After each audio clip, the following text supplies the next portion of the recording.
Hello, myself Saurabh Noskor, Assistant Professor of Chemistry at Kargi Memorial Institute of Technology. In my previous lecture, I discussed about periodic properties lecture 4. Today, I will discuss periodic properties lecture 5. I will start with Fajan's rule.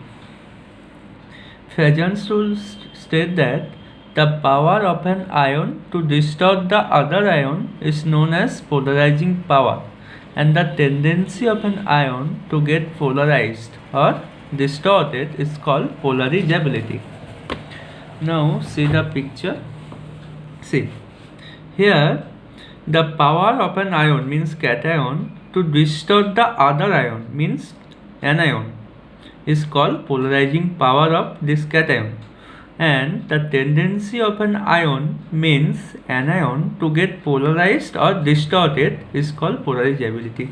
See, due to this polarization, this anion get polarized towards cation, and they will show some covalent character in ionic bond. Actually they were ionic, but due to this polarization and polarizability, they will show now some covalent character in ionic bond. This rule is explained by Fajan's. Okay, now see this one. According to Fajan's rule, the increased polarization in ionic compound is depend on several factors. First one is small positive ions.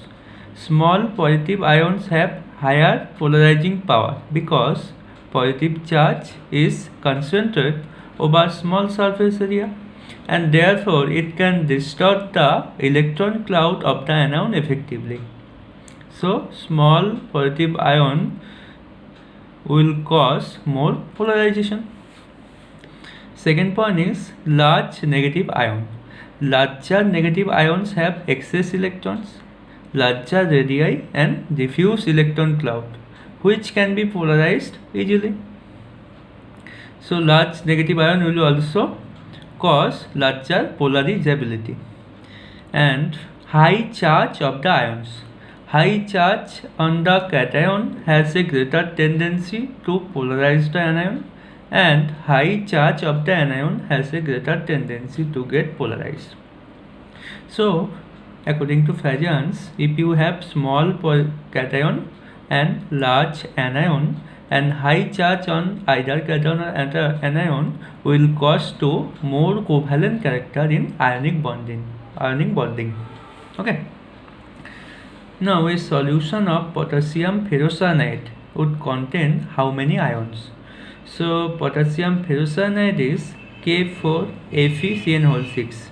Here oxidation state of iron is +2. That's why this is called ferro.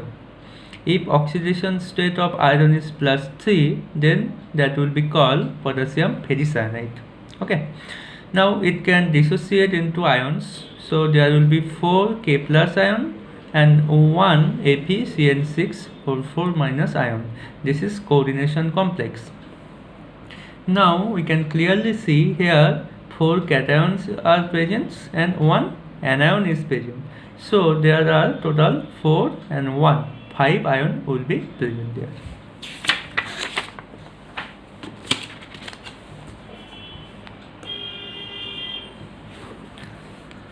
Now next question is, pH of a solution of a strong acid is 5.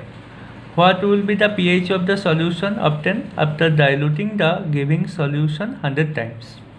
So we know equation for pH is equal to minus of log H plus concentration. Now pH is given, see this is 5.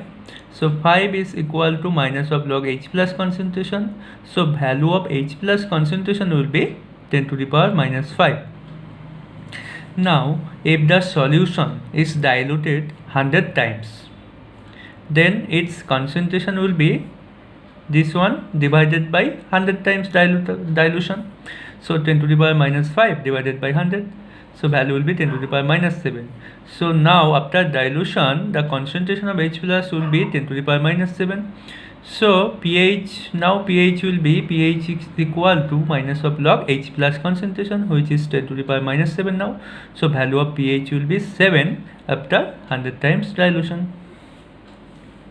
The energy gap between T2G and Eg in octahedral complex is 10 dQ.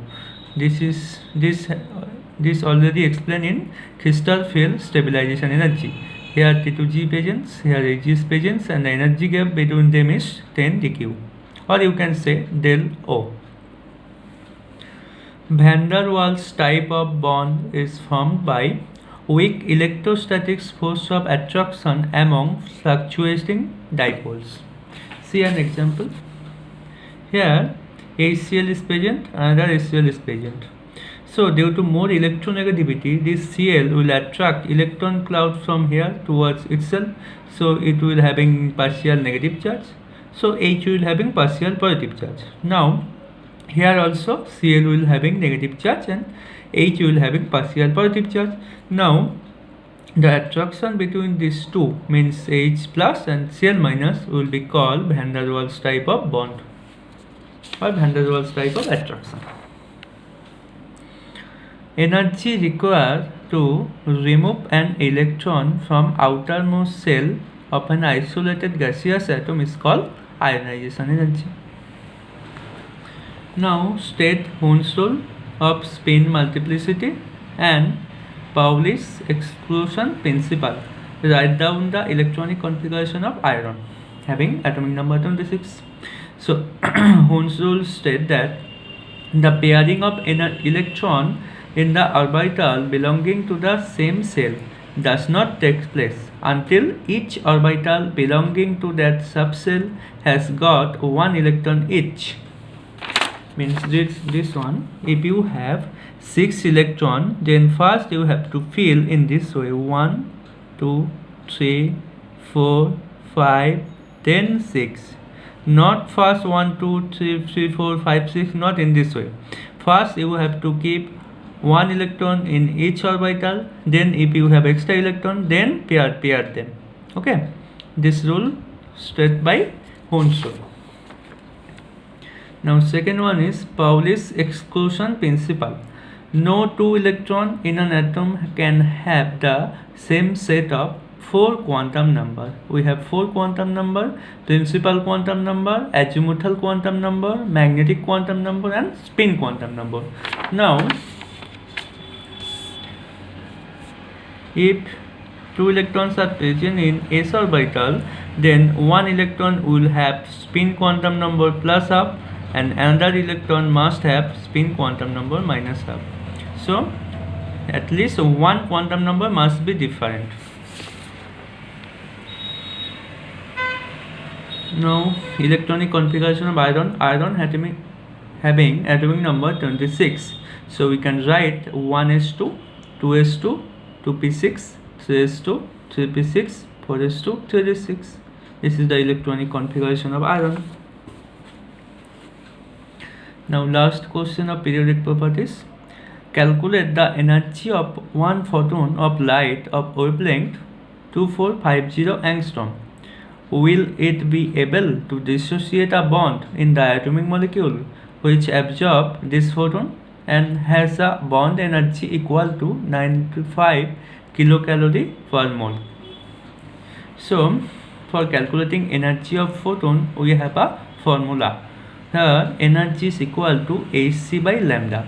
H is Planck constant, c is velocity of light, and lambda is wavelength. So value of Planck constant is 6.63 into 10 to the power minus 34, and velocity of light is 3 into 10 to the power 8 meter per second, and lambda is given here. See, wavelength is 2450, but we have to multiply by 10 to the power minus 10 because 1 angstrom is equal to 10 to the power minus 10 meter. So we will write 2450 into 10 to the power minus 10. So value will be this much joule. Now value of bond energy is 95 kilocalorie per mole. So here joule, so we have to translate this kilocalorie, or we have to convert this kilocalorie units to joule unit. So 95 kilocalorie per mole is equal to, we know 1 kilocalorie is equal to 4184 joule, so we have to multiply 95 into 4184 joule per mole, which is equal to this one. And per mole, 1 mole means how many number? 6.023 into 10 to the power 23. So by dividing, we will get 6.599 into 10 to the power minus 19 joule. So the above photon means this one will be able to dissociate the bond, because we clearly see energy of photon is higher than energy of bond. So this photon can dissociate this bond. In my next lecture, I will start atomic structure. Thank you.